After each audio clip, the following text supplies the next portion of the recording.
Olá, boa tarde a todos. Sejam bem-vindos ao nosso curso, O Problema da Recepção e Circulação das Ideias de Esquerda na América Latina, sob o prisma da história editorial. Eu preciso ler porque deram um nome muito longo para esse curso, né, Eduardo? Estou estudando, o título já faz alguns dias, mas sabia que não conseguiria decorar. Bom, brincadeiras à parte, são todos bem-vindos. Esse curso ele ocorre numa parceria entre o programa de História, o programa de pós-graduação em História Econômica da FEFELET, com o apoio do Instituto de Estudos Avançados. Vocês viram que logo na entrada tem uma lista, não é? Então, nós vamos nos pautar por esta lista que vocês estão assinando ali na entrada. Hoje de manhã já tivemos um encontro aqui muito proveitoso sobre a história do CEDINSE, a composição do acervo, a questão de políticas de preservação e memória, não é? Assunto que espero ainda se mantenha vivo, né, para novos diálogos. E nós voltamos aqui nessa tarde para iniciar a primeira sessão desse curso.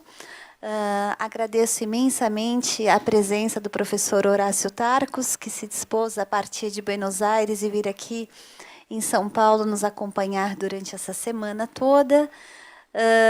Lembrando a vocês que o curso então se desenvolve hoje, segunda-feira, terça e quarta, sempre das 15 às 17 horas aqui nessa sala, nessa mesma sala, sala de eventos do IEA. E quinta-feira à noite nós podemos voltar a nos encontrar no Simpósio Internacional das Capital 150 anos. É isso? Então, desejo a vocês uma boa aula. Nós combinamos o seguinte, o professor Tarcos fará uma exposição de 1 hora. Após esse período, nós paramos para um café e depois nós reabrimos a sessão até o final, até às 5, com questões, uma rodada de debates e conversas. Tudo bem? Então, vão anotando, depois voltamos aqui para conversar. Então, muito obrigada. Una buena palestra. Bueno, muchas gracias, Marisa. Gracias nuevamente al Instituto de Estudios Avanzados y a ustedes por la presencia y por el interés. Espero que sea realmente de interés lo que traigo, que es de algún modo una síntesis de la estrategia de investigación que vengo desarrollando desde hace muchos años y lo que voy a presentar pasado mañana es solo el avance de una investigación en curso, y como sé que algunos de ustedes ya habían estado trabajando algo con mi libro Marx en la Argentina, me pareció interesante traer algo nuevo que ninguno de ustedes todavía hubiera podido leer.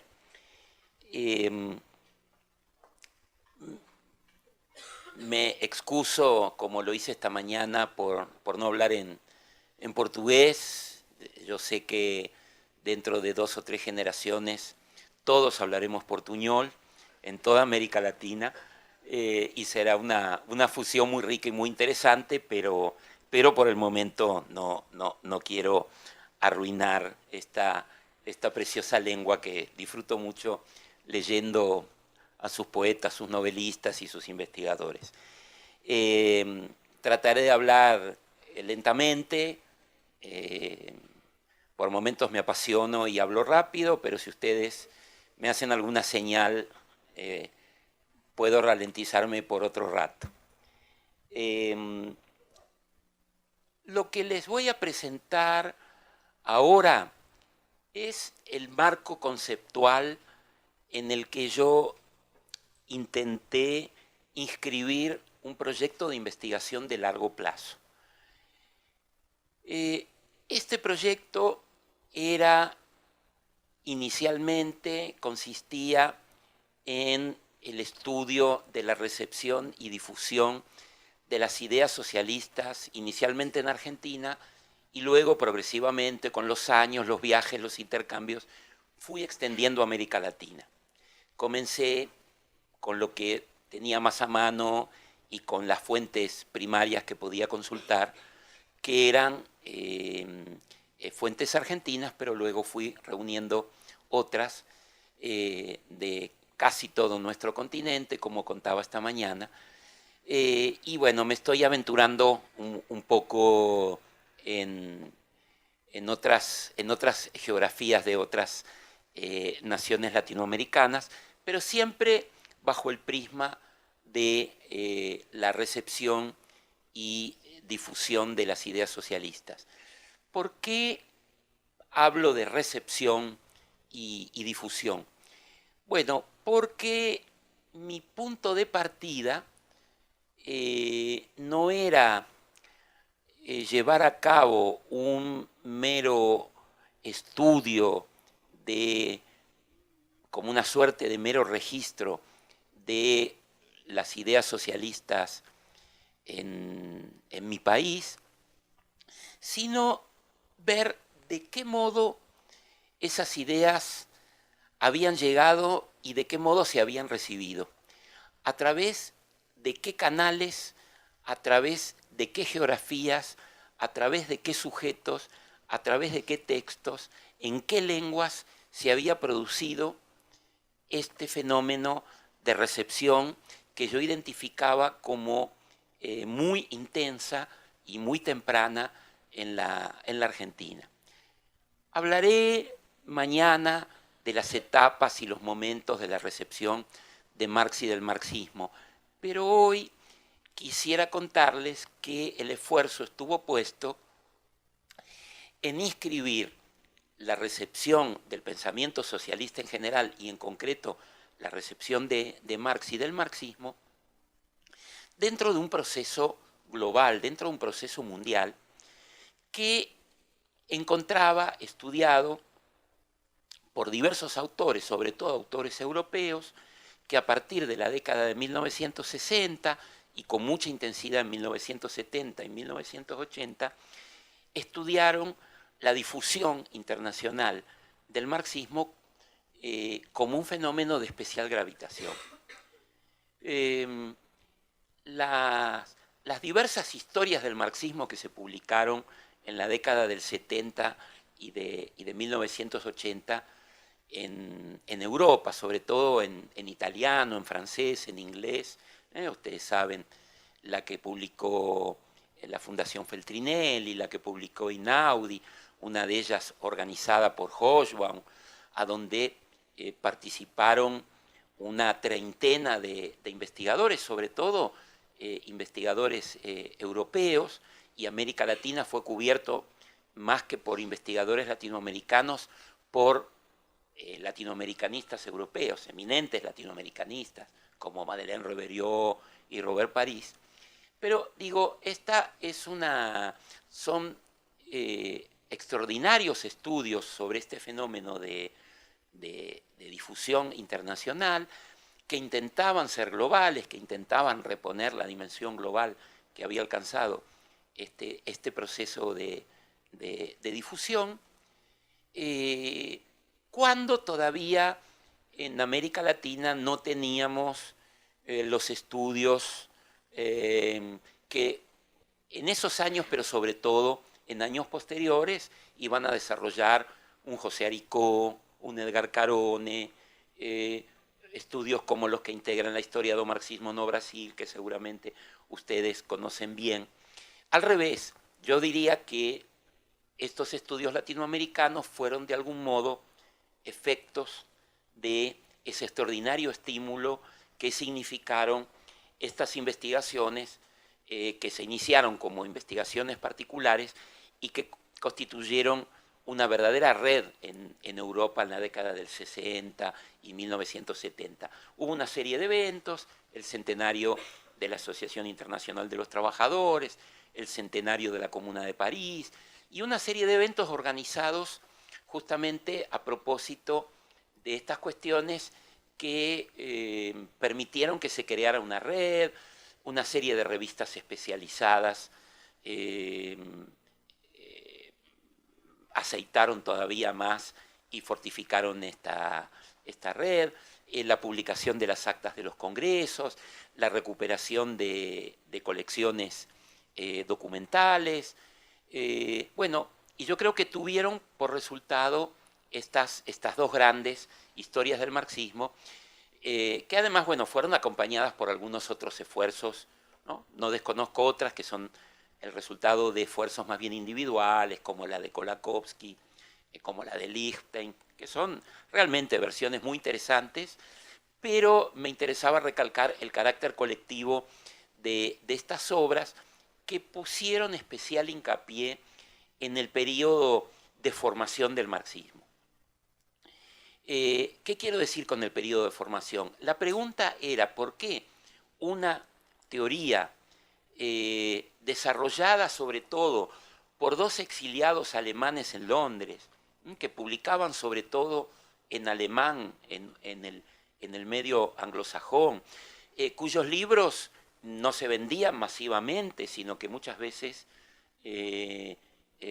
quedaban durante décadas en librerías o en depósitos de editores que ellos mismos se veían en la obligación de promocionar mutuamente, ¿no? Como he sabido el esfuerzo que hace Engels de multiplicarse en diversos comentaristas para poner en circulación una obra nada menos como El Capital. ¿Por qué estos dos exiliados que no habían participado personalmente en la fundación de un partido socialista en Inglaterra, que tampoco lo podían hacer en Alemania, sino que estos partidos socialistas eran creados por sus amigos, sus corresponsales, algunos de los cuales se decían sus discípulos, pero otros eran más bien hostiles a las ideas de Marx y de Engels? Bueno, ¿qué fenómeno ocurre por el cual no solamente el socialismo se expande de un modo exponencialmente rápido por todo el globo, ¿no? por Europa, por América del Norte, por América del Sur, por Asia, con una rapidez que muchos autores compararon a la expansión del cristianismo en los orígenes de nuestra era. Y dentro de esa expansión extraordinaria que tuvo que ver con la constitución del movimiento obrero, también a escala planetaria, el marxismo, que todavía en la década de 1880 y de 1890 aparecía como una corriente más, una fracción teórica, una doctrina entre diversas doctrinas socialistas que se postulaban alternativamente como ideología del movimiento obrero, como conquista también muy rápidamente, ¿no? Una enorme legitimidad al punto que va desplazando y va opacando a las diversas corrientes, como la corriente lassalliana en Alemania, la corriente joresiana en Francia o la corriente de Jean Alemán. Bueno, podríamos citar el belga Benoît Malon, un montón de autores y de corrientes que ellos representaban, que hoy solo recordamos y reconocemos los historiadores, ¿no? Doctrinas y autores que todavía en la literatura latinoamericana, en la literatura política latinoamericana de 1900, aparecen casi en paridad, ¿no? Digamos, los primeros lectores del socialismo citan en calidad de igualdad a Marx y a Bakunin, a Benoît Malon y a Ferdinand Lassalle, a Jaurès y a Deville, a veces con una mezcla de autores anarquistas y autores socialistas que eran incompatibles, que eran rivales, adversarios profundos en sus países de origen, y que en estos procesos de recepción y difusión internacional aparecen combinados muchas veces de modos inesperados. Pero digo, hay una conquista progresiva de la doctrina marxista por encima de otras doctrinas socialistas. La pregunta de estos autores es por qué, poniendo en cuestión una suerte de cientificidad inherente, intrínseca en la propia teoría. La pregunta era por qué, en todo caso, una teoría, si se quiere,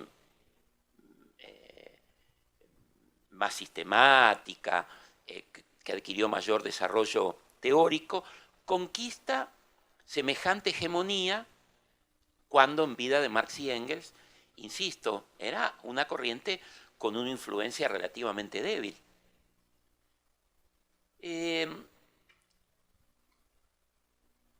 Este fenómeno de difusión internacional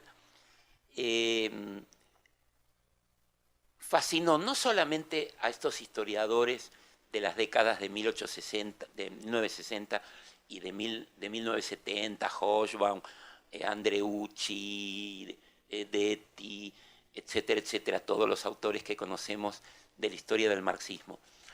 Había fascinado también a los historiadores, los filósofos y los sociólogos de la década de 1890 y de 1900.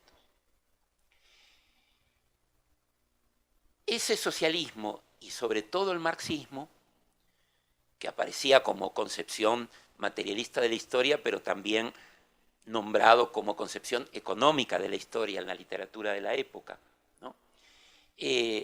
Había llamado la atención de sociólogos, filósofos, ¿no? Si pensamos en Veblen en la Universidad de Chicago, a Bertrand Russell en la London School of Economics, Wagner interesado por el marxismo en Berlín, Durkheim en París, Croce en Nápoles, o sea, los principales estudiosos de las ciencias sociales, digamos de Sombart a Pareto, las principales revistas sociológicas internacionales le dedican amplio espacio en sus páginas y los grandes investigadores le dedican estudios al marxismo, el significado del marxismo, el significado de la concepción materialista de la historia, el problema de la determinación, al mismo tiempo que tratan de entender la emergencia de este nuevo sujeto, el movimiento obrero y sus organizaciones, ¿no? Digamos, obras como El socialismo de Durkheim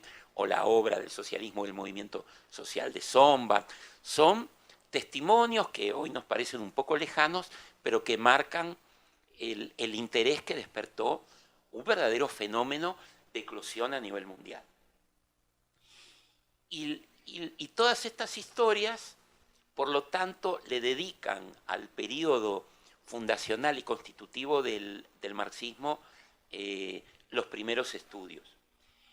Estos últimos años, diversos investigadores que no estábamos en contacto entre sí, hemos hecho trabajos semejantes. Lo que yo hice para la Argentina me lo fui encontrando con investigadores franceses, investigadores italianos, ahora lo vengo encontrando en diversos países de América Latina, que este fenómeno de la recepción, de la difusión mundial y de la recepción nacional, de su traducción nacional, viene siendo encarado ya con un nivel de profesionalización y poniendo el foco en los casos nacionales mucho mayor de lo que podían ofrecer las investigaciones de la historia del marxismo, que necesariamente era acotada y era una suma articulada, inteligente, muy bien pensada, pero de, digamos, de estudios, de casos monográficos particulares. Yo además pensaba inicialmente para el caso argentino, pero también luego lo fui viendo para otros países de América Latina, si no se había producido un fenómeno semejante en épocas inmediatamente anteriores. ¿Por qué? Porque encontraba en la prensa del siglo XIX referencias a Proudhon, referencias a Louis Blanc, referencias a Considerant, a Saint-Simon, a Pierre Leroux, y algunos a Cabé, a Etienne Cabé, y a los cabetianos catalanes de la década de 1840, de 1850, y me encontraba con que muchos exiliados políticos que provenían de las revoluciones del 48, sobre todo franceses, pero también algunos españoles, sobre todo catalanes, que se exilian en América Latina luego de la represión que comienza en 1856, ¿no? Que se descarga justamente sobre estas figuras que habían difundido el cabetismo y ciertas ideas cuarentiochistas. Me encontraba con huellas de estas figuras y trabajando sobre estas huellas y sobre estas biografías un poco desdibujadas, que nunca se terminaban de establecer, de las que había anécdotas, escritos parciales, busqué en la prensa de la época para descifrar qué circulación podían haber tenido las revoluciones del 48 o la Comuna de París en América Latina. Y para mi sorpresa me encontré con una recepción muy intensa. No hablemos de la prensa obrera, hablemos de la gran prensa nacional, la prensa burguesa, como decíamos algunas décadas más atrás. Y la recepción es muy intensa, y si vemos las biografías incluso de los padres fundadores de las naciones latinoamericanas, vemos que están leyendo la literatura cuarentiochista, que están leyendo la biblioteca Cuadranguitar, que están leyendo la biblioteca del socialismo romántico de la década de 1830 y de 1840, que no solamente hubo un romanticismo literario en América Latina, sino también un romanticismo social. También hubo un socialismo romántico que quizás dejó en la historiografía oficial sus costados más pintorescos, ¿no? Digamos, las comunas furieristas, los falansterios, en el sur de Brasil, en el norte argentino, pero yo digo, estas experiencias, que son ciertamente experiencias breves, fallidas, marginales, que merecen por supuesto su investigación, y de hecho hay varias investigaciones en curso sobre ellas, se inscribían en un universo mucho más amplio que las hacía posible. O sea, digo, si buscamos en la prensa nacional de 1840, de 1850, de 1860, en Brasil, en Chile, en Uruguay, en Argentina, en México, nos encontramos con que hay una intensa difusión del socialismo que de algún modo prepara a la opinión pública que emerge en la década de 1890, de 1900, con la aparición de la prensa moderna, de la prensa masiva.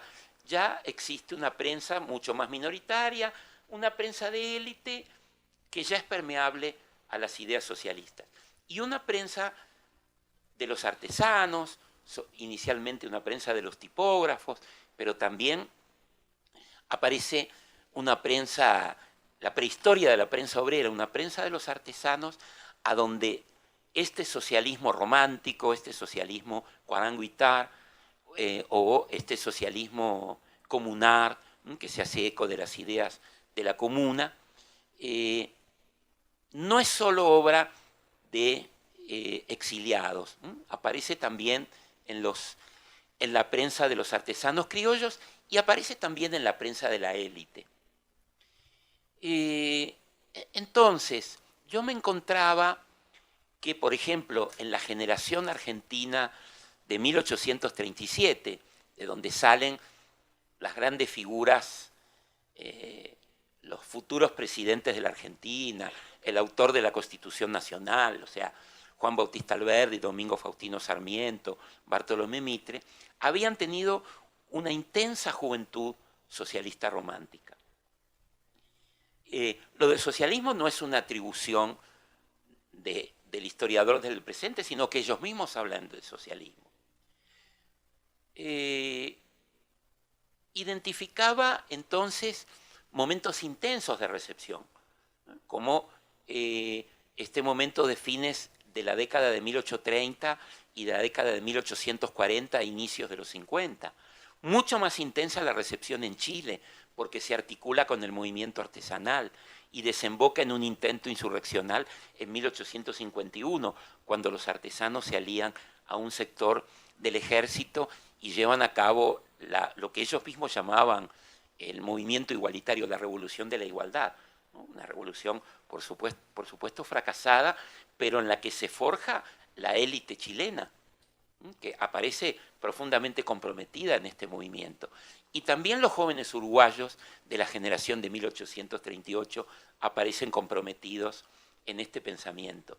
Entonces hay, digamos, acompañando la fiebre del socialismo romántico en las décadas de 1830, 1840 e inicios del 50, un momento intenso de recepción en toda América Latina de este socialismo, que lo veo en Colombia también en el movimiento artesanal, que lo encontramos en México, donde existe una prensa obrera muy temprana, que lo vemos en Uruguay, en Chile, en Argentina. Y luego podemos identificar otros momentos como, si ustedes quieren más débil, una recepción de la experiencia de la Comuna de París de 1871. Pero luego sí, un influjo mucho más duradero y permanente, que es la recepción, digamos, del socialismo obrero moderno. El socialismo que se expande por América Latina a partir de la década de 1890, que llega no solamente a los sectores artesanos, sino que a algunos sectores de la élite intelectual, aquí en el Brasil, en Argentina, los padres fundadores de la sociología, están leyendo a Marx, o por lo menos ciertas versiones del marxismo a través de sus divulgadores, como Gabriel Deville, como el italiano Labriola, bueno, los dos Labriola, tanto Antonio como Arturo, son muy leídos y traducidos al menos al español. No conozco, no podría hablar más precisamente del caso brasileño, pero sí tengo un registro muy preciso de las traducciones latinoamericanas de los dos Labriolas, el sindicalista y el socialista. Entonces, mi pregunta es, ¿qué rol jugaba Argentina, qué rol jugaba América Latina en este proceso de difusión internacional? ¿Son las mismas recepciones las que se producen en nuestros países? ¿Son los mismos agentes los que ingresan con estas ideas? ¿Es el mismo tipo de prensa? ¿Son los mismos sujetos los que traducen, los que divulgan, los que difunden? Y ahí nos encontramos en América Latina con procesos muy diversos, con vías muy diversas, con lenguas, por supuesto, muy diversas, que son las lenguas francas que permiten la difusión del socialismo romántico, luego del socialismo obrero y luego del marxismo.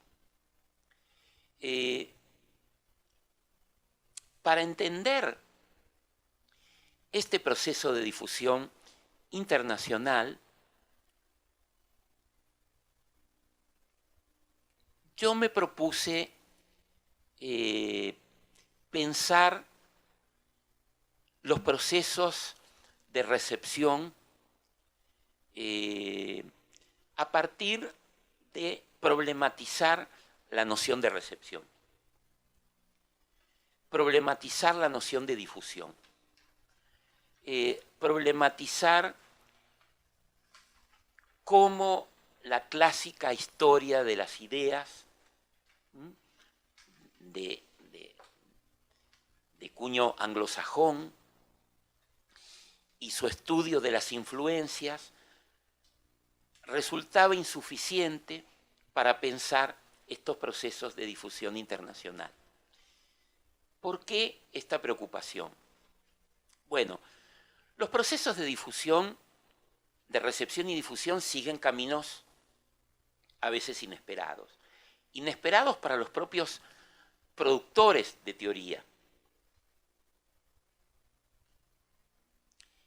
para los propios teóricos o para los propios doctrinarios.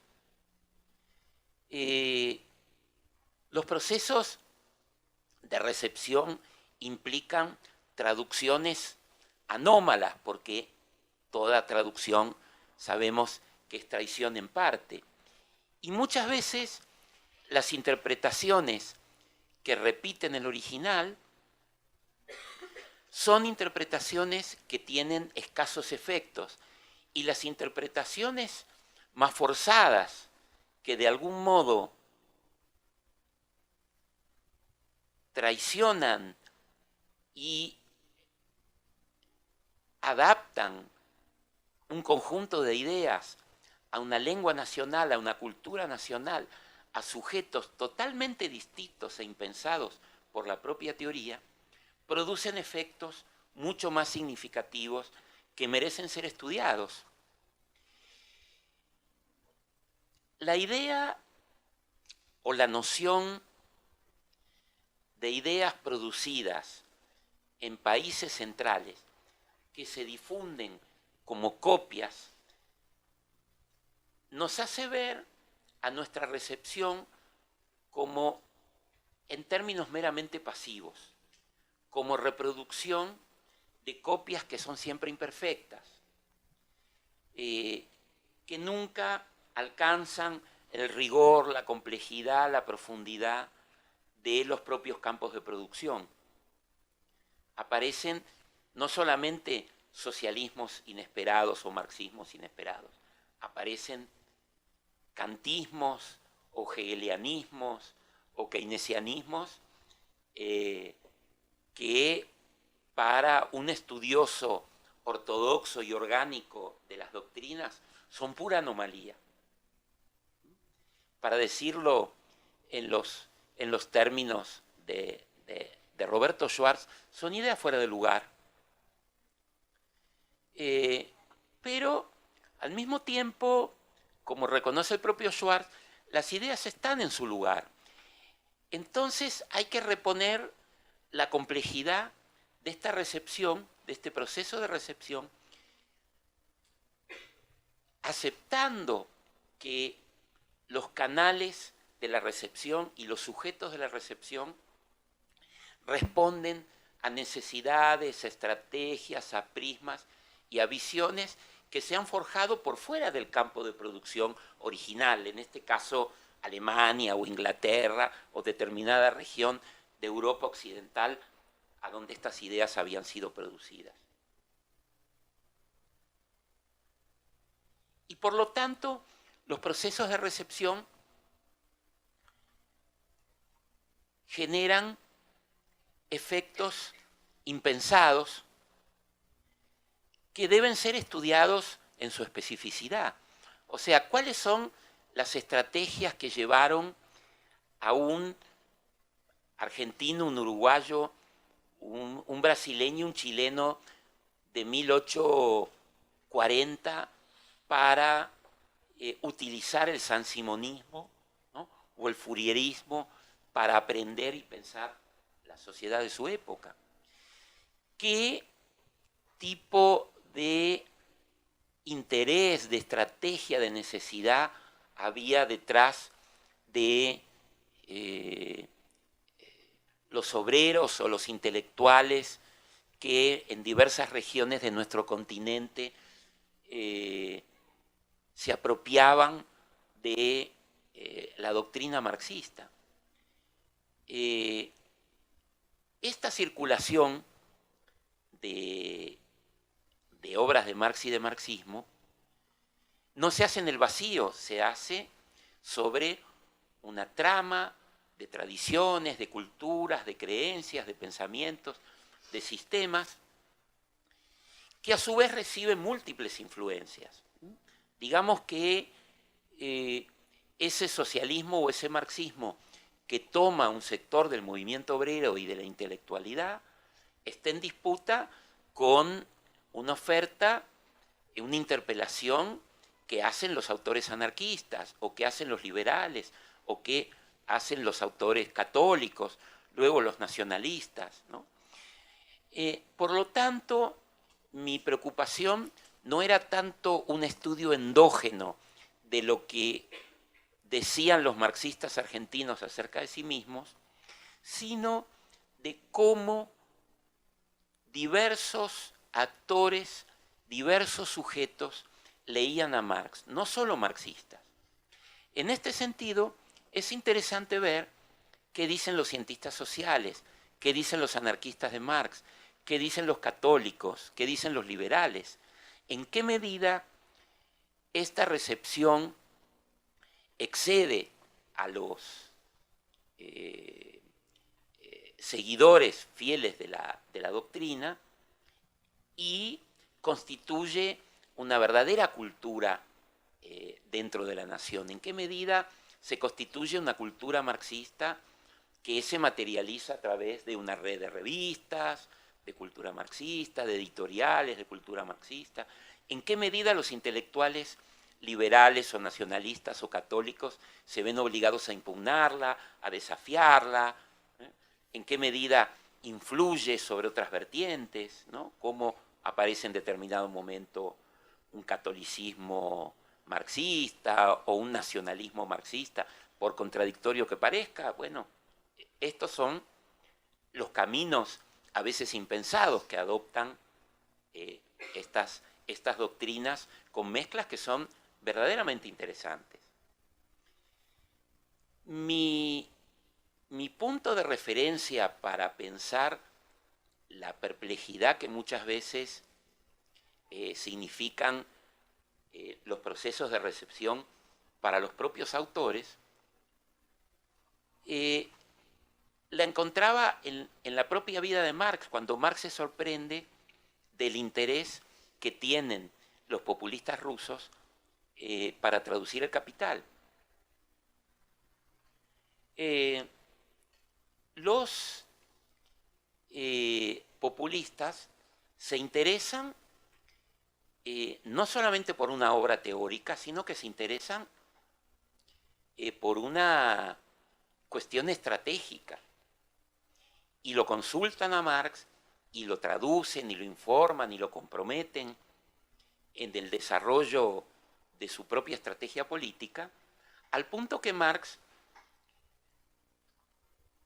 se interesa por ello, se interesa culturalmente, se interesa políticamente, se pone a estudiar ruso y modifica buena parte de su visión de Rusia, de donde solo esperaba encontrar represión, reacción, despotismo, de pronto encuentra que desde la periferia capitalista y desde el atraso del despotismo podía comenzar una revolución que él hasta ese momento estaba comenzando, ¿no?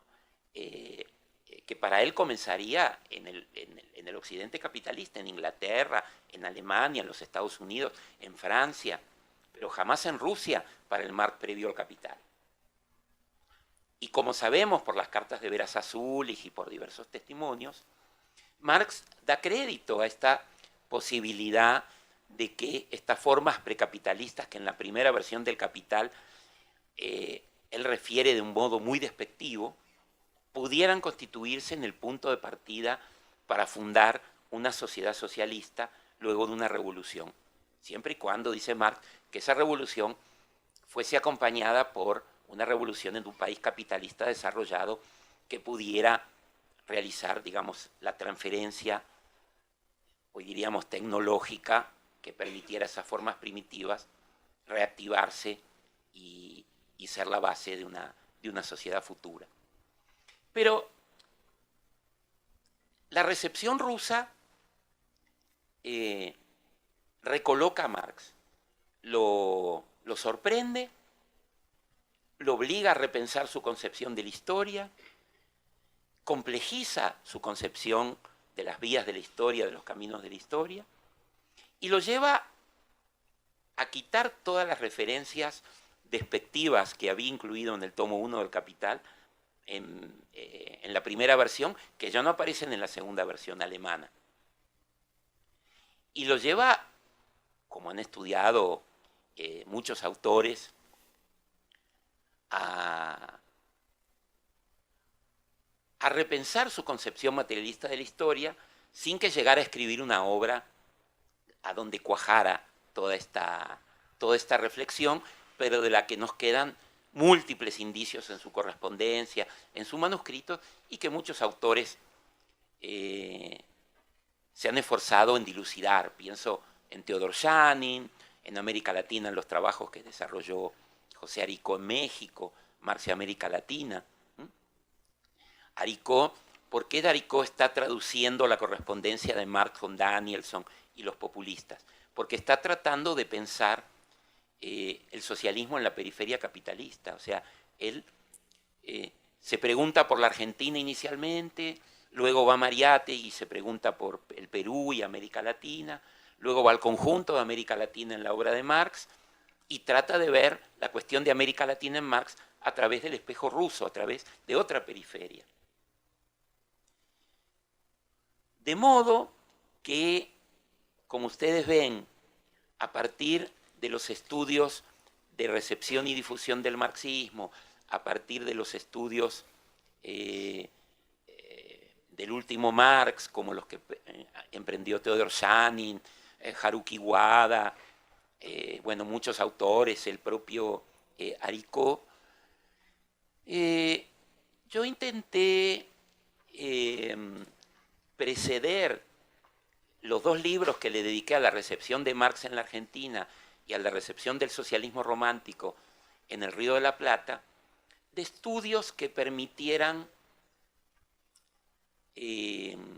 pensar esto como problema, la recepción como problema.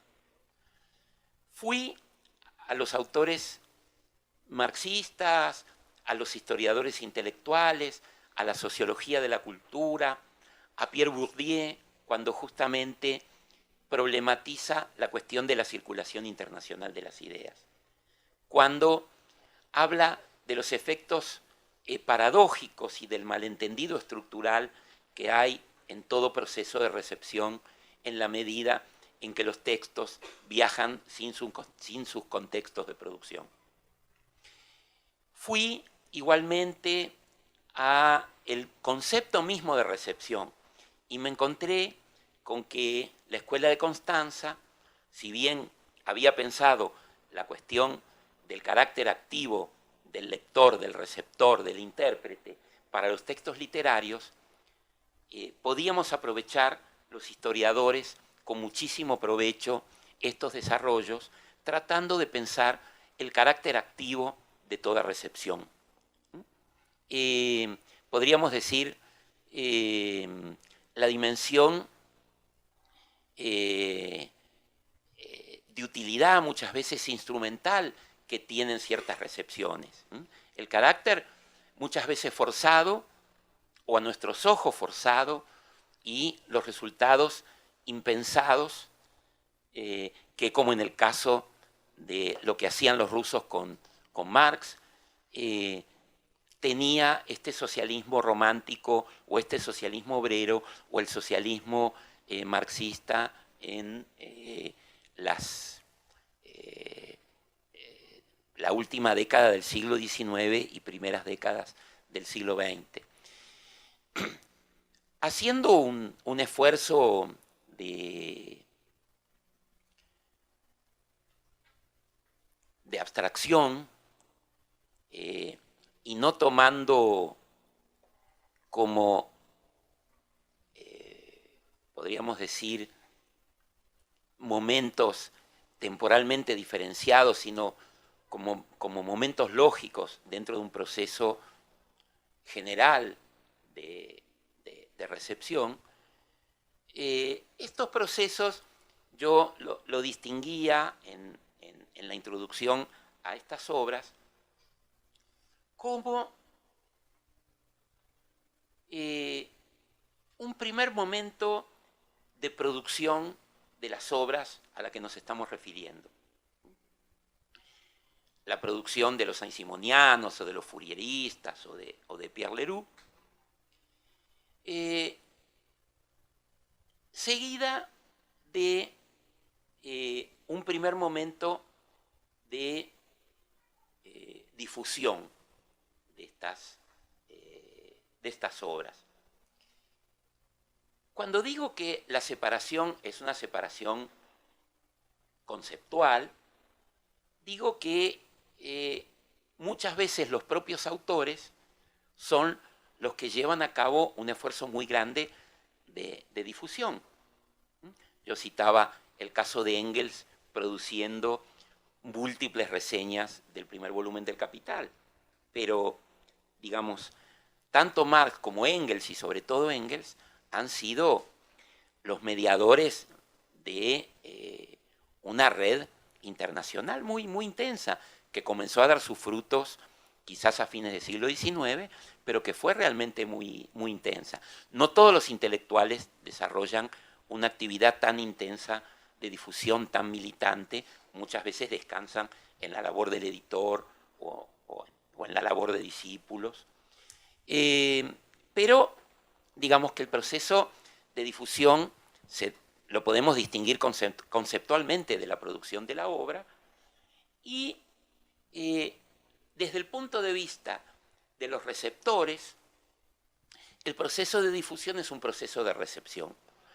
Lo que hace el autor o el difusor que sea, desde cierta perspectiva, lo recibe determinados sujetos que se sienten interpelados y que adoptan y resignifican y completan, hibridan, asocian, mezclan, traducen, ¿no? Traicionan, entre comillas. Aquí ya podríamos distinguir un cuarto momento de producción original sobre la base de esa recepción.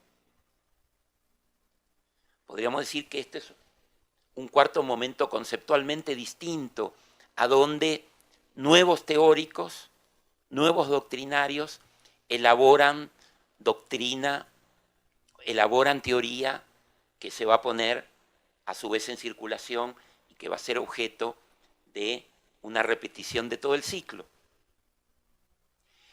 Pero digo esto con una salvedad. El momento de la recepción también es un momento creativo. Porque si ponemos el momento de la producción solamente como creativo, volvemos al esquema de la historia de ideas tradicional, según la cual la recepción sería el acto pasivo de incorporar folletos, revistas, ideas, doctrinas, cuando en realidad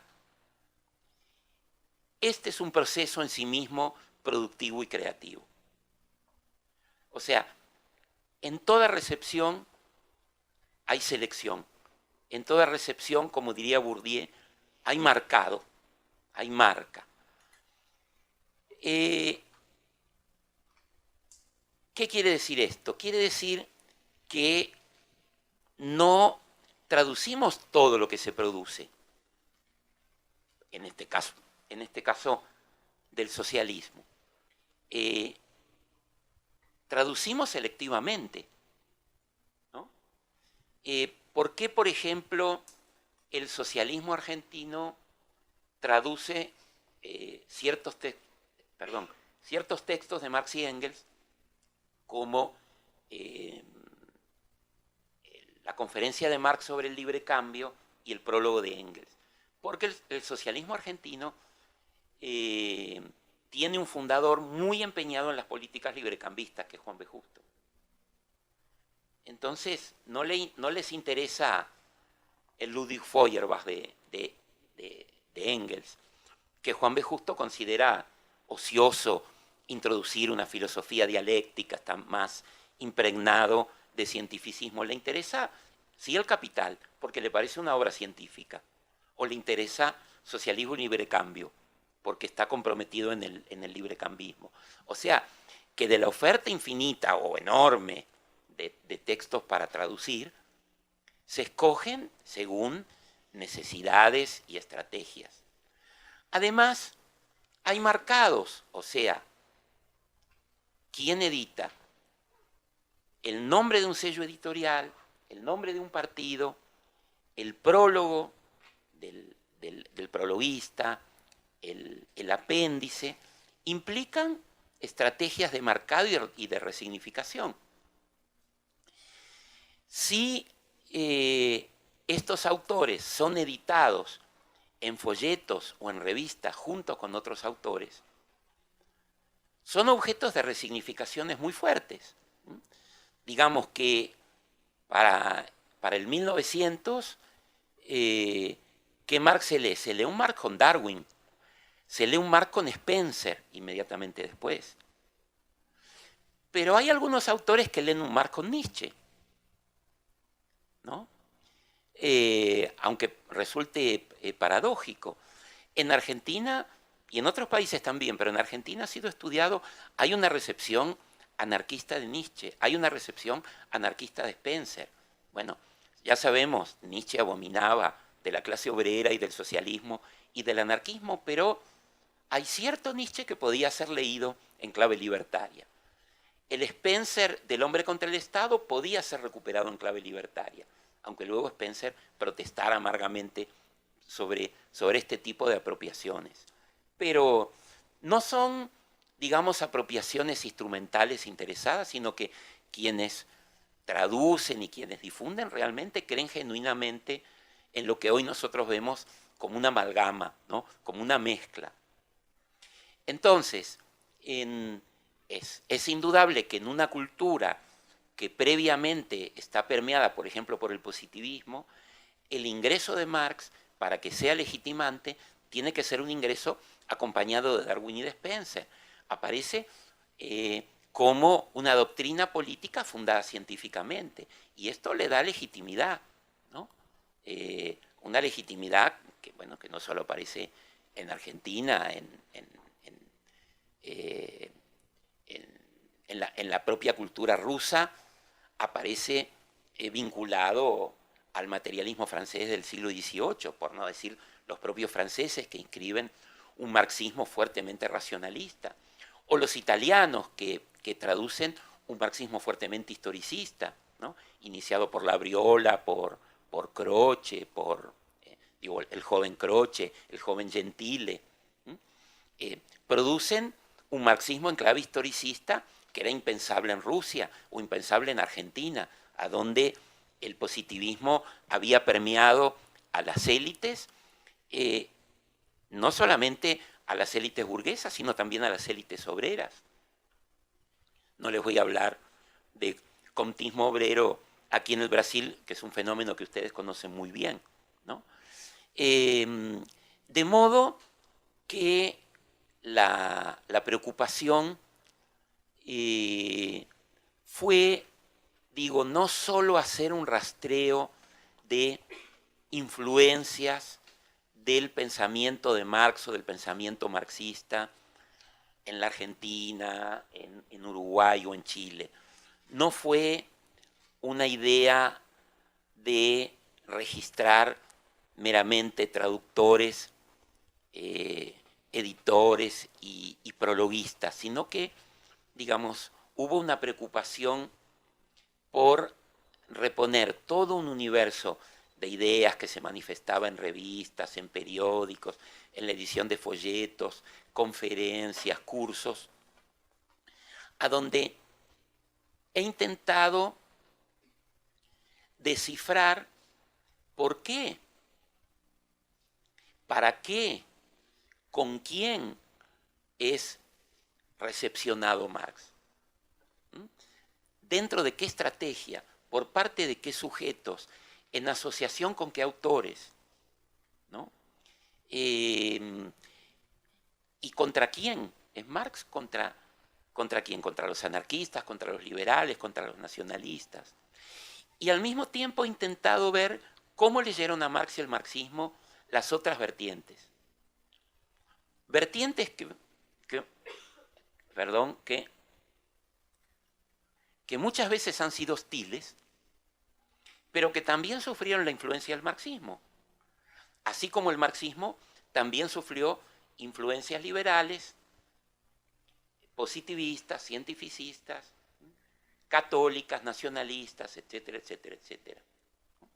Digamos que este es el universo conceptual a partir del cual yo intenté pensar estos procesos de recepción. Y por eso a estos dos libros les he puesto introducciones extensas para pensar la cuestión de la recepción de ideas, de la historia del libro, la historia del folleto, de la prensa, de las revistas, a partir de esta preocupación que, digamos, está a caballo entre la historia intelectual, en contraposición a la historia de las ideas, que está a caballo de la historia política, de la historia social y de la historia del libro y la edición, ¿no? Sin duda, esta síntesis y estos múltiples planos que yo intento dar cuenta quizás no dejen plenamente conforme ni a los historiadores intelectuales, ¿no?, que pueden ver que me estoy ocupando no de las grandes ideas de las élites, sino de procesos de difusión mucho más oscuros, mucho menos relevantes, que muchas veces no tienen por objeto a grandes productores de teoría, sino que en mis libros, quizás un autor como José Ingenieros o como Juan B. Justo, el análisis de su obra ocupa mucho menos páginas que la de estos procesos de difusión entre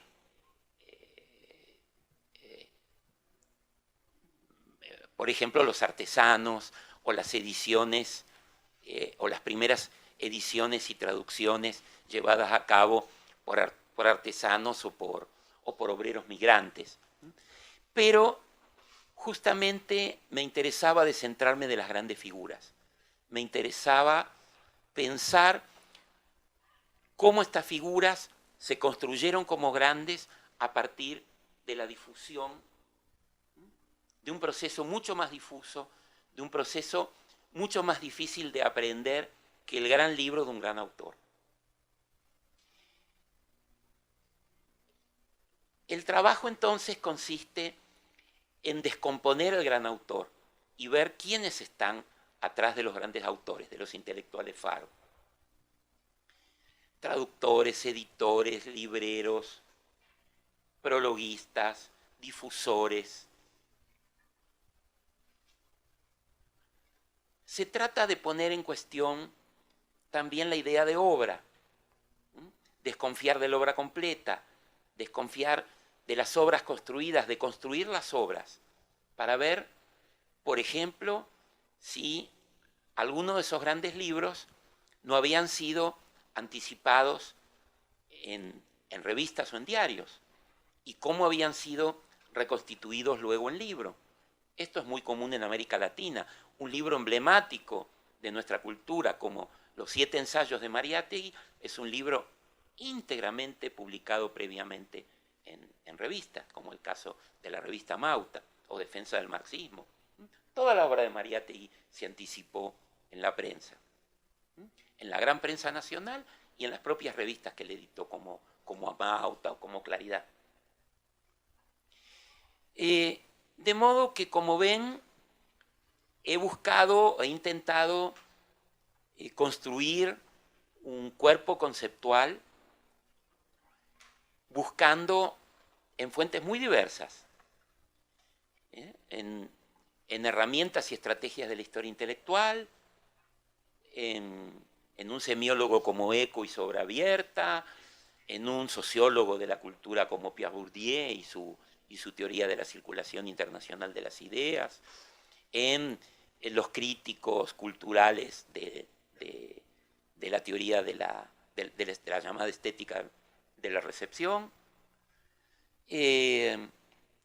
y bueno, y muchas otras fuentes, los historiadores del marxismo que problematizaron la noción de difusión y recepción.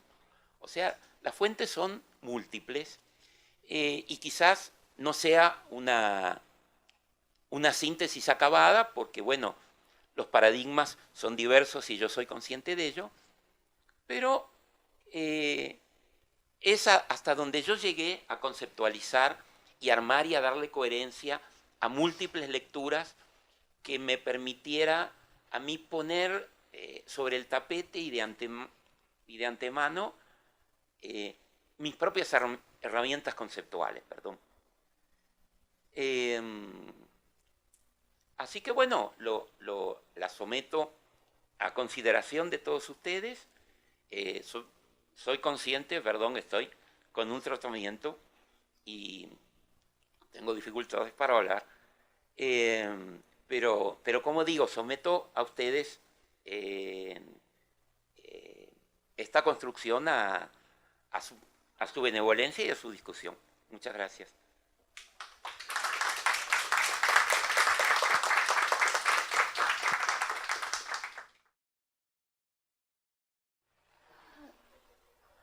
Podemos voltar? Então, passamos para o público agora. Então, está bem. Bom, agora que voltamos para a segunda parte, nós temos 30 minutos, e nesses 30 minutos nós gostaríamos de passar a palavra para vocês. A gente pode fazer aqui um bate-papo, né? Questões, respostas, comentários, vocês podem se apresentar também. Podem até contar o que os traz aqui em termos de pesquisa. Não acho que é interessante também conhecer o percurso de cada um de vocês, entender o interesse para a questão da recepção das ideias socialistas e do marxismo.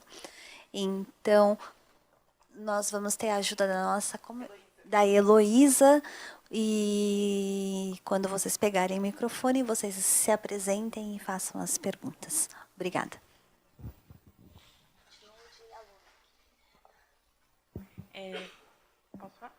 Boa tarde, gostaria de agradecer primeiro a aula, muito interessante, me apresentar.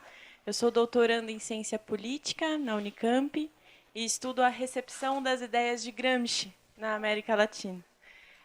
Eu gostaria e eu uso na minha pesquisa como hipótese a noção de tradução e tradutibilidade do próprio Gramsci, que me parece uma noção interessante para pensar esse caráter ativo da recepção de ideias. Eu gostaria de perguntar o que o senhor acha a respeito dessa noção, se é profícua, se ajuda a pensar esse problema da recepção. É isso.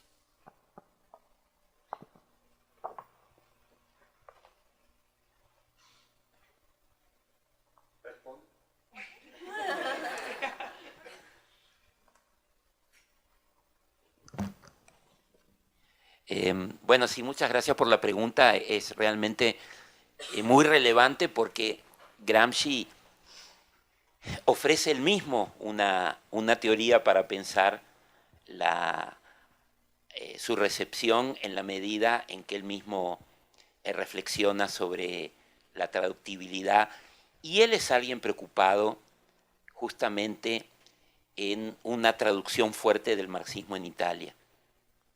Él entiende que no basta hacer leer el anti-Düring, que hay que escribir un anticroce, ¿no?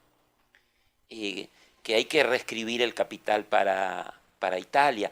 No es que no estuviera a favor de traducir y difundir las obras clásicas en sus traducciones, pero me parece que mucho más que otros receptores y difusores que tenían una relación más ingenua respecto de lo que era el proceso de difusión, una visión, digamos, más iluminista acerca de editar muchos ejemplares y hacer un esfuerzo muy voluntarista de educar y de transmitir. Él tiene una visión más profunda de la difusión, de la recepción y de la educación. Muchas veces se cree que teniendo grandes instrumentos, digamos, un gran aparato editorial o hoy medios masivos de comunicación, se podrían convertir en masivas ideas minoritarias. Y bueno, digamos, muchas veces tenemos casos de izquierdas que por X motivos logran construir grandes aparatos y eso no tiene los efectos esperados, porque no se trata solamente de tirar muchos ejemplares de Marx o de Lenin o de Trotsky o de Gramsci, sino de intervenir en la propia cultura y de hacer dialogar estos autores con la cultura propia. Y bueno, cierto universalismo ingenuo cree en una suerte de difusión lineal o por una difusión por acumulación, por extensión. Y yo creo que ahí el historicismo gramsciano justamente ve una densidad en la trama nacional y en la propia trama cultural y en las tradiciones locales, a donde el esfuerzo de traducción debe entroncar con esas tradiciones. Digamos, sin aceptarlas acríticamente para convertirse en tradicionalista, pero tampoco incorporando, digamos, una ideología cuya universalidad no le permite articularse con las tradiciones y con el pensamiento local. Digamos, todas sus reflexiones sobre el sentido común, la construcción de la hegemonía, la pedagogía, digamos, de algún modo nos están ofreciendo efectivamente un instrumental para pensar su propia recepción, que ha sido intensísima en América Latina, y muy rica en cuanto a traducciones y lecturas y en cuanto a interpretaciones, o sea, cómo ha influido activamente en nuestro pensamiento historiográfico, teórico, filosófico, pedagógico,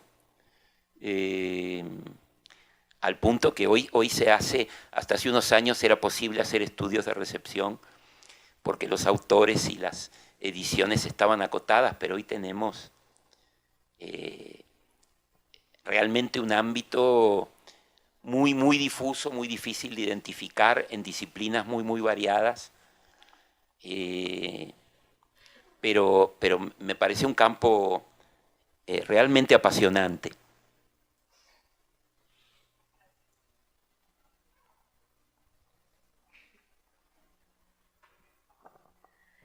Em sua pesquisa, a gente vê que é muito importante a leitura dos jornais no século XVIII, e o senhor fala sobre a recepção de 48 na imprensa argentina, e que ela foi muito intensa.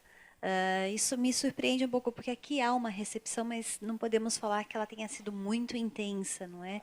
Existe até um medo em relação a 48, e na época da comuna, na verdade, esse medo é mais concreto, porque os comunários se exilam e os senadores aqui brasileiros estão preocupados o que eles vão fazer com esse bando de malfeitores, não é, entrando no Brasil. Aqui também há um fenômeno que nós vemos em todas as partes, que são os folhetins, que trazem muito dessa literatura, e nos anos 40 ela foi muito intensa na França, ela acaba sendo, de alguma forma, entrando aqui nas traduções e nessas publicações folhetinescas. Mas aqui são os folhetins geralmente literários. E já me disseram que na Argentina, na verdade, o espaço do folhetim na imprensa argentina, ele podia ser literário e político. Então, eu gostaria de saber se nessas suas leituras de jornais, o que circulava em termos de literatura política, folhetinesca, e até dessa literatura estrangeira, ou mesmo de autores argentinos também. Bueno, efectivamente, yo diría que la recepción del romanticismo social fue más intensa en determinados países como Argentina, como Uruguay, como Chile, como Colombia, y fue desigual, indudablemente, en América Latina según las diversas realidades nacionales. En Chile quizás tuvo su recepción más intensa en la medida en que desemboca en un movimiento social y político, como es esta insurrección fallida de 1851, la Sociedad de la Igualdad, etc. Francisco Bilbao, Santiago Arcos, menciono algunos nombres para los que conozcan estos procesos. En la prensa argentina y en la prensa uruguaya y chilena aparecen traducciones, bueno, en parte de un Víctor Hugo literario, pero también de un Víctor Hugo político, un Víctor Hugo que habla de la política contemporánea a partir de sus novelas. de Dumas, que también habla de política y que es un hombre comprometido, pero se traduce intensamente a autores como Pierre Leroux, como Proudhon, como Saint-Simon. Hay una revista que hacen los exiliados argentinos junto con los uruguayos en Montevideo, que tiene una sección saint-simoniana, el iniciador. Y también se habla de socialismo y de saint-simonismo en 1837, 1838, en una revista porteña, una revista de Buenos Aires llamada La Moda. Una de las obras señeras, la obra de referencia de la generación de 1837, se llama justamente Dogma Socialista, que es el que escribe Esteban Echeverría con el apoyo de Juan Bautista Alberdi, el que años después va a ser el redactor de la Constitución argentina. Y esta difusión en revistas está acompañada de folletería, sobre todo en Montevideo y en Santiago y en Valparaíso. ¿Por qué? Porque en Argentina, bajo el gobierno rosista, este tipo de ideas son perseguidas. Por eso los jóvenes saint-simonianos argentinos se exilian en Santiago, en Valparaíso, en Montevideo, aquí en el sur de Brasil. Y este tipo de folletería aparece luego de la caída de Rosas, luego de la batalla de Caseros. Pero Montevideo, Valparaíso y Santiago de Chile conocen una profusión de folletería extraordinaria. Uno de los autores más editados, sobre todo en Chile, es el abate Lamennais, que había sido un cristiano socialista y romántico excomulgado por el Papa, autor de Las palabras de un creyente, del Libro del Pueblo y de una serie de obras que eran auténticos bestsellers, que salía en francés y las propias casas editoras francesas sacaban una edición en español, además de que en España y en América Latina se los traducía profusamente, muchas veces levantando la edición española, pero hay casos del mismo folleto editado simultáneamente 3 o 4 veces con distintas traducciones. Uno de los traductores del abate Lamennais, justamente Francisco Bilbao, y quien le da de leer Lamennais a Bilbao es un peruano exiliado que está escondido en Santiago. O sea que hay ahí en el Perú y en Colombia, donde en 1852 aparece el primer libro que sistemáticamente expone las doctrinas del socialismo romántico, ¿no? Una fecha, digamos, muy temprana, 1852, aparece un volumen de 250 páginas con extractos de la obra de Fourier, de Saint-Simon, de Considerant, que edita en español un librero y editor francés que deambula con su librería en toda América Latina. El órgano de la Iglesia Católica en Bogotá monta un escándalo por la salida de este libro y él tiene que vender, tiene que liquidar, rematar su librería e irse a otro país. Estamos varios investigadores atrás de la búsqueda de este personaje tan interesante, de este librero ambulante que edita un libro que tuvo mucha circulación. ¿Por qué? Porque aparece en bibliotecas de distintos países, porque aparece en venta en Santiago de Chile en 1850 y pico, en varios catálogos. Yo compré en una librería de Buenos Aires un ejemplar que ahora está en el CEDINSI y que tiene sellos de 2 bibliotecas, o sea que sea por obra de él o por obra de libreros o de otros editores, ha sido un libro que ha tenido mucha circulación, así como estas traducciones de Lamennais o ediciones de Mariano José de Larra, el romántico español, que tanta influencia tuvo, sobre todo en los países de habla hispana, y sale en folletos y folletines de los diarios y con artículos en los diarios, los famosos artículos de costumbres. También aparece traducciones de Tian Cabé, el autor del célebre Viaje a Icaria. Hay un editor catalán que yo, para discutir con los que hacen historia del libro un poco despolitizada en la Argentina, digo que el primer editor argentino, editor en el sentido fuerte del término, no fue Casavalle, ¿no?, que es como aparece en las historias del libro y la edición, sino un ignoto, un desconocido llamado Bartolomé Victorí Suárez, que en 1863 funda una editorial que se llama Biblioteca Popular, y ahí edita a Cabé, edita Mi Comunismo, con un prólogo, con notas al pie, con un epílogo, ¿no? Un verdadero trabajo de edición moderna, por así decirlo, y que continúa con 5 títulos más.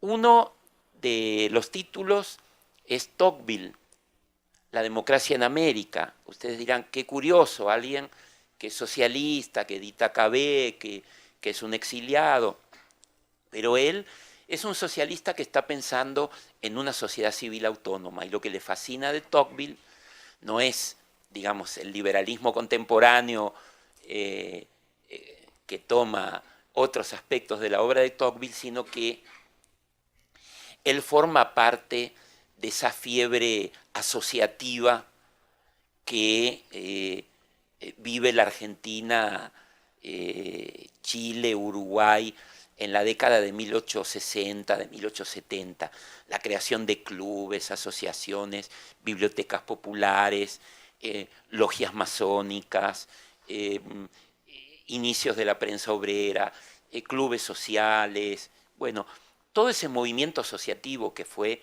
de una extraordinaria efervescencia se acompañaba de la edición de revistas y de folletos, pero nunca encontré algo tan temprano y tan sistemático como la Biblioteca Popular de Victorí Suárez, que acompaña la edición de los libros con el lanzamiento de un periódico que se llama El Artesano, como se llaman casi todos los periódicos de mediados del siglo XIX, y que se presentan además como una biblioteca de conocimientos útiles, digamos, sociales, espirituales, literarios y también prácticos, acerca de cuestiones industriales, de cuestiones ganaderas, agrícolas, son muy, muy divertidos para nosotros, de higiene personal, bueno, y ellos son de algún modo los editores de la biblioteca Cuaranguitá, digamos, estas figuras cuyas biografías no están del todo establecidas, que aparecen en un país, en otro,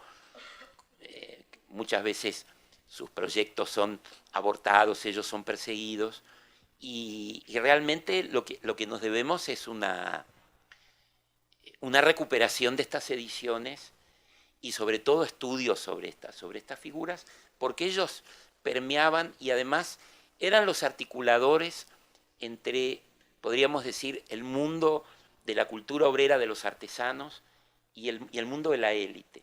¿Por qué? Porque eran periodistas, porque eran tipógrafos y por lo tanto funcionaban como eslabones y articulaban a través de la masonería con el sector, digamos, más laicista y más avanzado de la élite, y por un lado, y por otro, con ese movimiento más politizado de los artesanos que reclamaba un programa extraordinario, reclamaba legislación social, protección al obrero, emancipación de la mujer, educación popular, bibliotecas populares, creación de escuelas técnicas para formar a los hijos de los obreros, crédito popular,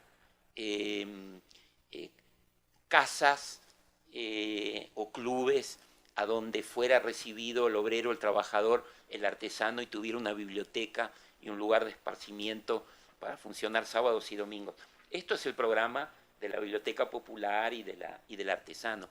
Y esos son los que editan estos autores, que por eso yo me empeño en decir que exceden el universo del utopismo. Muchas veces aparecen citados algunos de ellos como utopistas. En realidad se anticipaban en sus demandas a lo que iban a ser las izquierdas de 1890, de 1900, de 1910. Pero no son utopistas, son hombres activos que además llevan a cabo en forma práctica mucho de lo que predican. Por ejemplo, no le piden al gobierno que cree una biblioteca popular. Crean una biblioteca popular y montan campañas en la prensa para que el gobierno las subvencione, las proteja, emita una ley como finalmente se emite, ¿no? Entonces, cuando Sarmiento sanciona la ley de bibliotecas populares, es porque existe una red gigante, fomentada sobre todo por los masones. Y como Sarmiento era masón, con un alto grado en la masonería, lo presiona mucho también desde la masonería, diciendo, hermano Sarmiento, tenemos estas bibliotecas y necesitan protección. Y lo mismo hacen con un colegio, crean un colegio industrial, consiguen un predio que les presten y un montón de exiliados franceses y catalanes que conocen artes y oficios montan un colegio y le piden al gobierno que lo subvencione y lo reconozca. O sea, no demandan que el Estado lo haga, lo hacen y luego le exigen al Estado que lo sostenga porque funciona y es evidente que está mostrando utilidad. Bueno, ellos son los que editan esta literatura, ¿no? Esta biblioteca Cuaranguitar, y son los que vienen exiliados con esta biblioteca, digamos, inmediatamente antes de la eclosión de la comuna. Porque la comuna implica para la élite un resguardo respecto a estas ideas. La élite podía mirar con simpatía a estos exiliados que pedían estas cosas demasiado anticipadas. Ellos los llaman utopistas en un sentido paternalista y un poco despreciativo. Pero claro, con la experiencia de la comuna aparecen una serie de alertas en la prensa de la élite diciendo cuidado que estas ideas progresistas pueden llevar a aberraciones como la comuna. Y aparece otra vez el miedo del 48, porque ya hubo en las élites latinoamericanas una alerta acerca de las revoluciones del 48. Muchos de los que simpatizaron con el romanticismo en los 30 y en los 40 retroceden ante la experiencia de las revoluciones, sobre todo a la experiencia de junio en París, la revolución obrera, la democracia social. Pero hay figuras que simpatizan con ella. Echeverría, el autor del Dogma Socialista, saluda las revoluciones del 48. Alberdi y Sarmiento son más ambiguos, años posteriores van a abominar de las revoluciones del 48. Pero esto no quita que en su juventud estuvieran muy comprometidos. Y bueno, y aparecen entonces, digo, traducciones, folletos, mucha folletería de Lamennais, muchísima. Pero también aparece en Chile, por ejemplo, traducido el libro de Louis Blanc, ¿no? Que reclama la reducción de la jornada de trabajo y toda una serie de medidas que son las que él pone en práctica en los famosos talleres en febrero de 1848. O sea, Louis Blanc, Fourier, Saint-Simon, Considerant, son editados, bueno, y Lamennais son muy editados, son muy conocidos, Cabé, Proudhon, aparecen, por ejemplo, en la prensa argentina ya citados sin que se los tenga que introducir. No hace falta decir existe un artesano francés llamado Proudhon. Proudhon dice, y ahí se producen estas refracciones extrañas cuando, por ejemplo, uno de estos exiliados del 48, cuando en la Argentina se está discutiendo si sistema centralizado, si sistema federalista, y están en guerra unitarios y federales, centralistas y federalistas, él traduce Proudhon, traduce el Estado federativo de Proudhon. Como dice Roberto Schwartz, nos mueve a risa, es absurdo, ¿no? ¿Qué tiene que ver el federalismo del anarquista Proudhon con el federalismo de nuestros pobres estados en formación? Y sin embargo, existe esta traducción, sin embargo, circula, sin embargo, Proudhon es conocido. Cuando Proudhon muere, este mismo Cuaranguitar, llamado Alejo Peiret, escribe un largo obituario en la Revista Literaria de Montevideo que se extiende a lo largo de 10 números y sintetiza, hace una síntesis de la vida y la obra de Proudhon notable. Un francés de la escuela fourierista publica a fines de la década de 1830 una extensa biografía de Fourier en un diario que se llamaba El Mensajero Francés, que sale en Montevideo. Digo, de modo que hay un público de artesanos, pero también una élite letrada que está leyendo estos folletos y que conoce perfectamente estos autores. Algunos más comprometidos, pero digo, hay una difusión, hay una circulación, hay ediciones, hay confiscaciones, hay procesos judiciales. Francisco Bilbao es expulsado de la universidad por escribir un artículo imbuido de ideas lamennesianas y socialistas románticas. Y es sometido a un proceso. Y quienes lo esperan en la puerta y lo llevan en andas cuando sale del proceso son los artesanos de Santiago y de Valparaíso, ¿no? Los mismos que editaban estos periódicos y estos folletos. Pero bueno, nos falta un estudio de conjunto de toda América Latina. Nos falta identificar quiénes son los traductores, los editores, quiénes fueron los libreros que los vendían, saber si llegaban a las librerías, si se vendía de modo formal, informal, los precios, quiénes lo compraban. Digamos, yo creo que apenas estamos descubriendo un universo intelectual y editorial muy rico.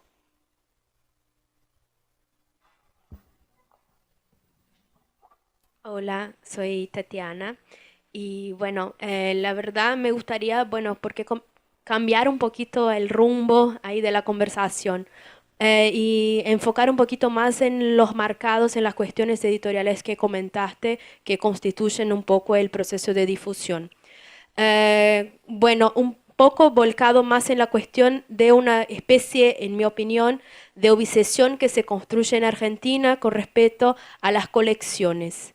Si al principio, a fines de los 19, a principios del 20, estuvo ahí presente dos colecciones muy importantes, la de Rojas y la de Ingenieros, que más o menos formó un poco el pensamiento argentino, que eso se mantuvo por mucho tiempo, hasta llegar, digamos, a lo que fue en algún punto mi objeto de estudio, que fue un poco del trabajo que desarrollaste junto a El cielo por asalto, en que, hiciste muchas colecciones, entre ellas una que destaco bastante, que, sé que no fuiste el que organizaste la colección, porque el que lo hizo fue Jacques Seton, pero, por ejemplo, en experiencias, vinculadas a la cuestión de la autobiografía, eso a fines de los 80 y 90, en que más o menos se juntaba gente en que era imposible verse juntas en otros contextos, como Benjamin, Kafka y el propio Oswald de Andrade, cuando se publica por primera vez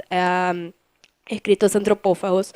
Entonces, me gustaría que comentaras un poquito cómo ves esta cuestión del coleccionismo en la tradición de la difusión y de la publicación en Argentina, de forma general, pero por supuesto, un poco pensando en tu propio trabajo como editor, ¿no?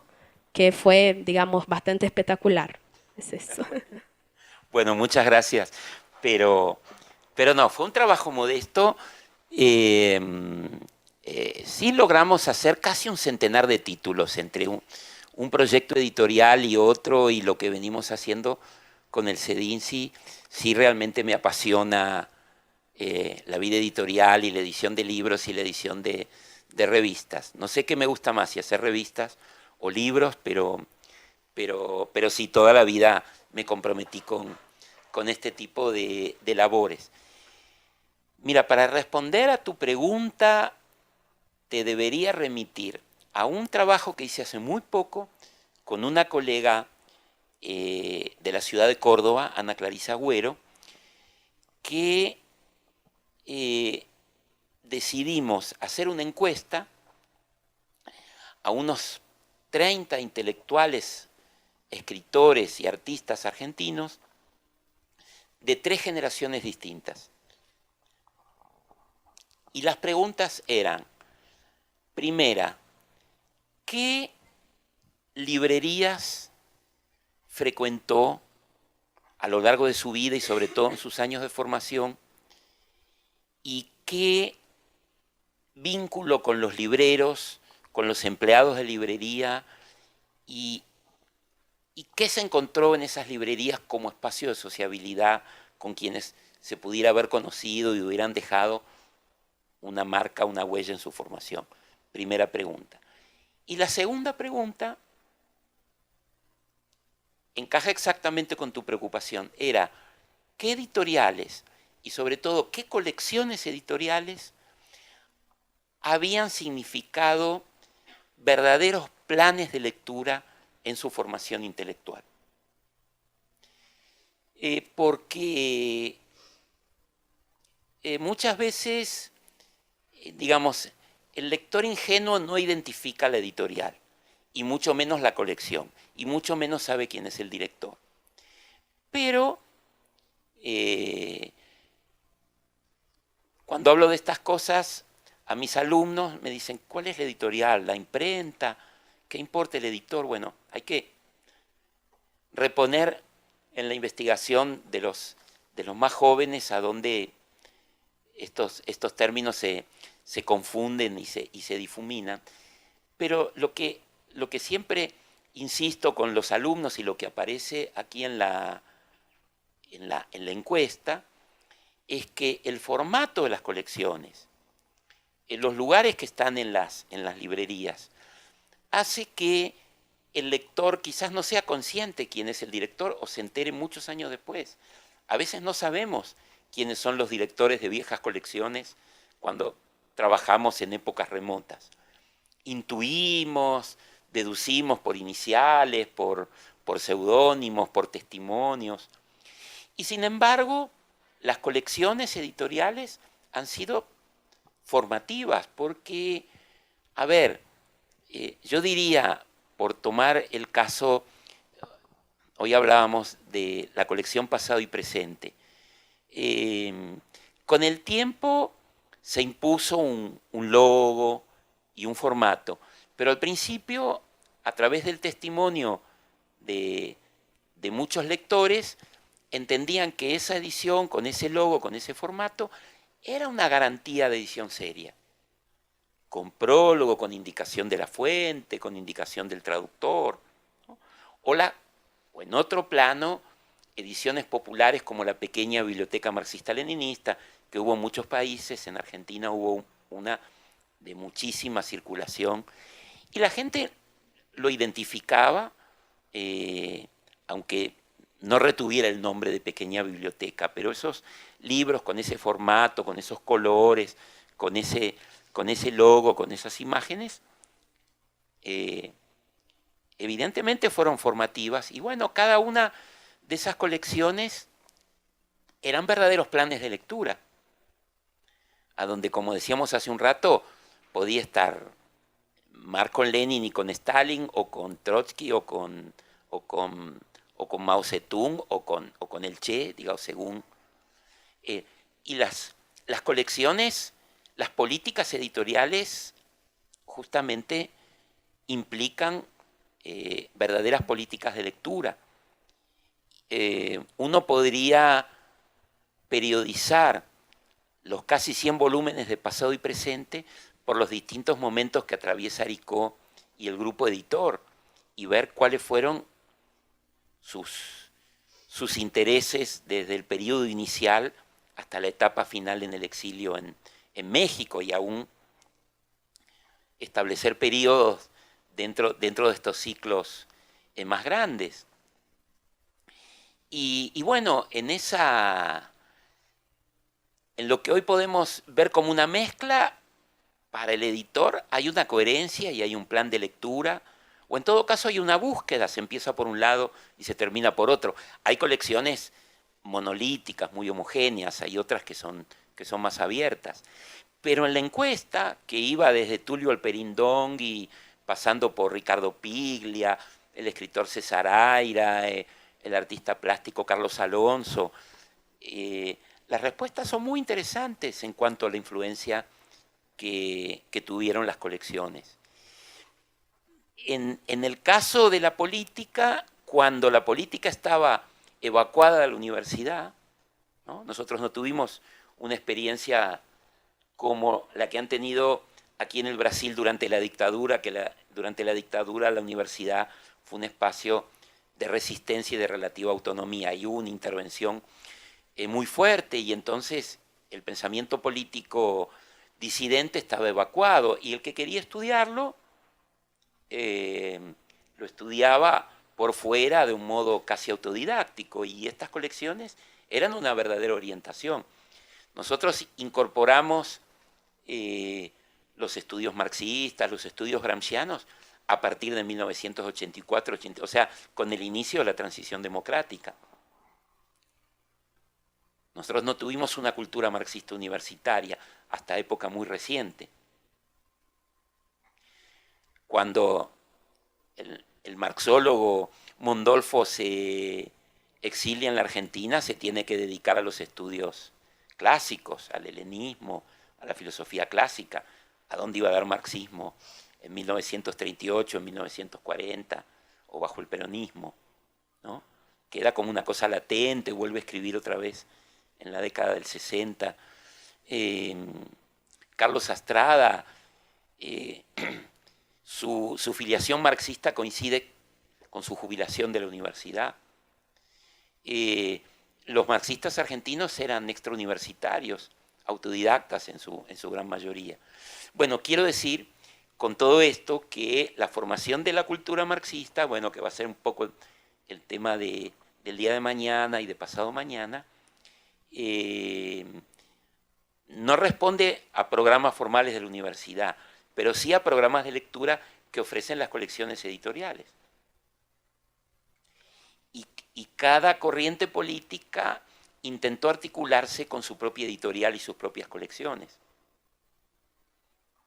¿no? Digo, la izquierda nacional con Coyoacán y otros nombres, los socialistas con el pequeño libro socialista o las ediciones de La Vanguardia, los comunistas con su gran aparato editorial, como muchos países de América Latina y del mundo fueron los grandes difusores, pero luego las editoriales de la nueva izquierda como Pasado y Presente, que nos ponen a Marx en relación con otros autores que no editaban los comunistas, y nos proponen otros planes de lectura, y nos advierten sobre traducciones y traductores, y con notas al pie que eran inconcebibles para los socialistas o los comunistas, a donde bastaba con referir a la autoridad del Instituto Marx-Engels-Lenin de Moscú. Ya para la nueva izquierda, esa autoridad está en cuestión. Y entonces son necesarios otros créditos. ¿De dónde se tomó esa edición? ¿Quién es el traductor? ¿Qué problemas tenían las traducciones anteriores? Comienzan las disputas con los editores comunistas y los editores socialistas. Y bueno, y ahí hay... un Aricó que arma un pasado y presente donde Marx va con Gramsci, va con Trotsky, con con Isaac Elie Rubin, con Rosa Luxemburg, con la tradición socialista y la socialdemocracia, y en paralelo un hombre de su misma generación, Oscar del Barco, crea otra colección, Caldén, a donde Marx juega con Georges Bataille y con Derrida, por ejemplo. Y son amigos, forman parte del mismo grupo, son de la misma generación, y bueno, nos están proponiendo planes de lectura distintos. Uno podría decir alternativos, quien fuerza todavía más la cuestión, podría decir que son antagónicos, que tuvieron resultados distintos, ¿no? Pero Aricó edita a Carl Schmitt, junto con Karl Korsch, ¿no? ¿Cómo leer Korsch con Schmitt? Bueno, son políticas de lectura inconcebibles para los comunistas, que no iban a editar, difícilmente fueran a editar a un enemigo de clase, para decirlo en los términos de la época, y de nuestra también.